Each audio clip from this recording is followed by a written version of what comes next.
حضرت علی رضی اللہ عنہ نے کہا، اس ذات کی قسم جس نے دانے کو پھاڑا اور روح کو تخلیق کیا، نبی امی صلی اللہ علیہ وسلم نے مجھے بتا دیا تھا کہ میرے ساتھ مومن کے سوا کوئی محبت نہیں کرے گا اور منافق کے سوا کوئی بغض نہیں رکھے گا۔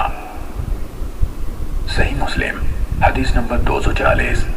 حاتم نے بیان کیا، ان سے یزید بن ابی عبید نے بیان کیا، ان سے سلمہ بن عقوع رضی اللہ عنہ نے بیان کیا کہ حضرت علی رضی اللہ عنہ غزوہ خیبر کے موقع پر نبی کریم صلی اللہ علیہ وسلم کے ساتھ بوجہ آنکھ دکھنے کے نہیں آ سکے تھے۔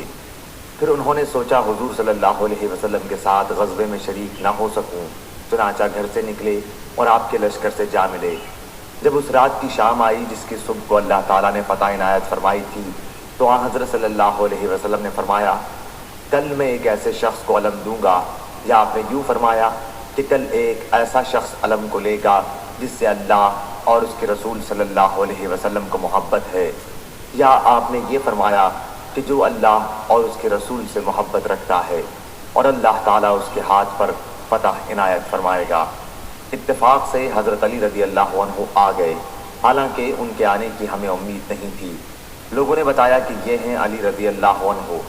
حضرت صلی اللہ علیہ وسلم نے انہی کو علم دے دیا اور اللہ تعالیٰ نے ان کے ہاتھ پر خیبر فتح کرا دیا۔ صحیح بخاری حدیث نمبر 3702۔ ام المومنین عائشہ صدیقہ رضی اللہ تعالیٰ عنہ کہتی ہیں کہ رسول اللہ صلی اللہ علیہ وسلم صبح کو نکلے اور آپ صلی اللہ علیہ وسلم ایک چادر اوڑے ہوئے تھے جس پر کجاووں کی صورتیں یا ہانڈیوں کی صورتیں بنی ہوئی تھیں۔ اتنے میں سیدنا حسن رضی اللہ تعالیٰ عنہ آئے تو آپ صلی اللہ علیہ وسلم نے ان کو اس چادر کے اندر کر لیا۔ پھر سیدنا حسین رضی اللہ تعالیٰ عنہ آئے تو ان کو بھی اس میں داخل کر لیا۔ پھر سیدہ فاطمہ الزہرا رضی اللہ تعالیٰ عنہ آئے تو ان کو بھی انہی کے ساتھ شامل کر لیا۔ پھر سیدنا علی رضی اللہ تعالیٰ عنہ آئے تو ان کو بھی شامل کر کے فرمایا کہ اللہ تعالیٰ چاہتا ہے کہ تم سے ناپاکی کو دور کر دے اور تم کو پاک کرے، اے گھر والو۔ صحیح مسلم حدیث نمبر 6261۔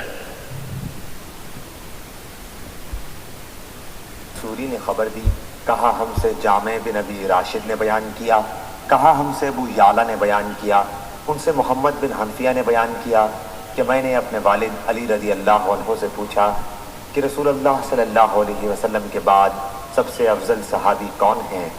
انہوں نے بتلایا کہ ابو بکر رضی اللہ عنہ۔ میں نے پوچھا پھر کون ہیں؟ انہوں نے بتلایا اس کے بعد عمر رضی اللہ عنہ ہیں۔ مجھے اس کا اندیشہ ہوا کہ اب پھر میں نے پوچھا کہ اس کے بعد تو کہہ دیں گے کہ عثمان رضی اللہ عنہ، اس لیے میں نے خود کہا اس کے بعد آپ ہیں۔ یہ سن کر بولے میں تو صرف عام مسلمانوں کی جماعت کا ایک شخص ہوں۔ صحیح بخاری حدیث نمبر 3671۔